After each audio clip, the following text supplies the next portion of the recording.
Welcome, dear friends. Here we are, another day, another message from our dear Emmanuel.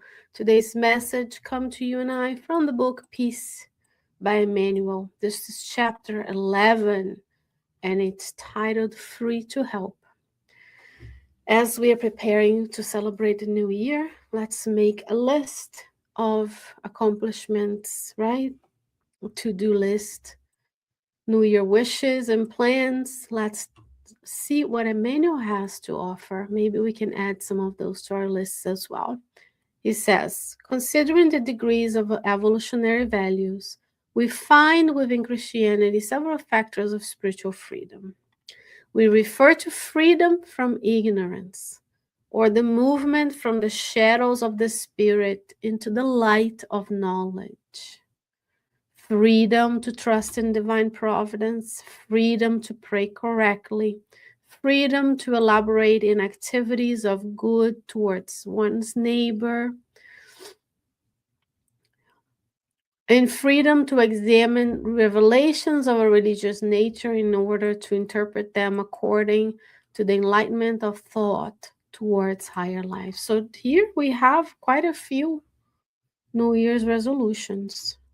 Freedom from ignorance, moving ourselves from the shadows of the spirit in the light of knowledge. Maybe we're going to take a self-help seminar. Maybe we're going to start having doing therapy so we can understand our patterns so we don't repeat the mistakes of the past. Freedom to trust in divine providence. Maybe the resolution is I will finally trust in divine providence, knowing of the maybe I'll read chapter 3 of the book Genesis that talks about God and divine providence. I'll understand that God is sending to us resources after resources, so that it's up to us to evolve so we can slowly absorb more and more of those resources. Freedom to pray. Maybe the resolution is I'll pray daily upon waking up. I'll pray daily upon before eating a meal, before going to bed, right? So then we can build the muscles of prayer. Freedom to collaborate in activities of good towards one neighbor. So that is service. Volunteering in the new year. What a beautiful idea. Volunteer more, once a month at least, right? Once a week. And he will consider more. He says, if you already find yourself among those who have reached such a level of inner independence, remember mercy and forgiveness as the foundations of constructive action. So when we move forward and we make attempts to improve ourselves, we find ourselves with obstacles. We also find that we look at others differently. And that's not a judgment, right? This is like, oh, I now see that all the things I buy are not important. I want to have less. I don't need the newest, biggest TV, playset, video game, whatever it is, car, house, but we can see that the rest of people around us are still in that loop of consumerism, materialism. So then we have to use this mercy and forgiveness as foundations of constructive actions, because the first thing is do not judge, right? Just because we are a little bit forward, more advanced, perhaps, with a little bit more enlightenment and insight into this, those are not things that will nourish our souls. We cannot judge those who are still in that pattern. So that's where mercy and forgiveness comes to mind. He says, we all have admirable friends, whether for their intelligence or inner stability, who stand in one or another of these sectors of liberation, but have not yet attained their own sublimation. So we have intelligence, stability, everything seems to work well for them, but they're still immersed in the things of the flesh. And this was us in the past. It can be us in the future, so we have to be forgiven. One works for the common good, yet has not decided to achieve emotional balance. Right? Sometimes we go help others, and we don't realize we need to also achieve emotional balance. Others possesses robust faith, but has not renounced exaggerated aggressiveness. So we see a lot of these. A lot of people have faith, who quote the Bible, and yet they're aggressive towards others. They're aggressive in imposing their beliefs. They're aggressive in saying that they know better, right? That others don't. So that's aggressiveness.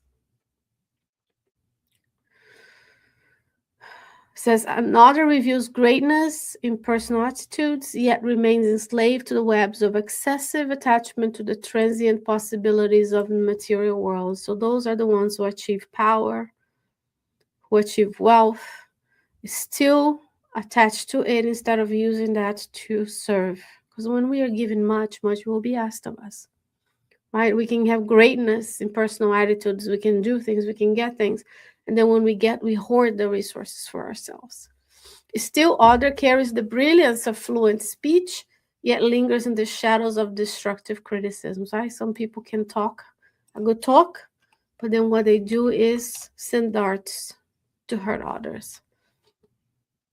If you can discern, like when we have this first drop of discernment, you can see more clearly, easily analyzing the less constructive characteristics of this or that traveling companion. So that's what I said in the beginning. Sometimes we start to discern what is important and then we judge others.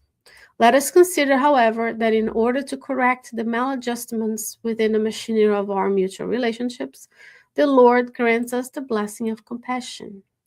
You've perceived the presence of friends who are candidates for good discernment, yet still bear the natural flaws that identify them. So, what do we do? Emmanuel says, have compassion for them and support them with the resources at your disposal. And here the old saying applies, right?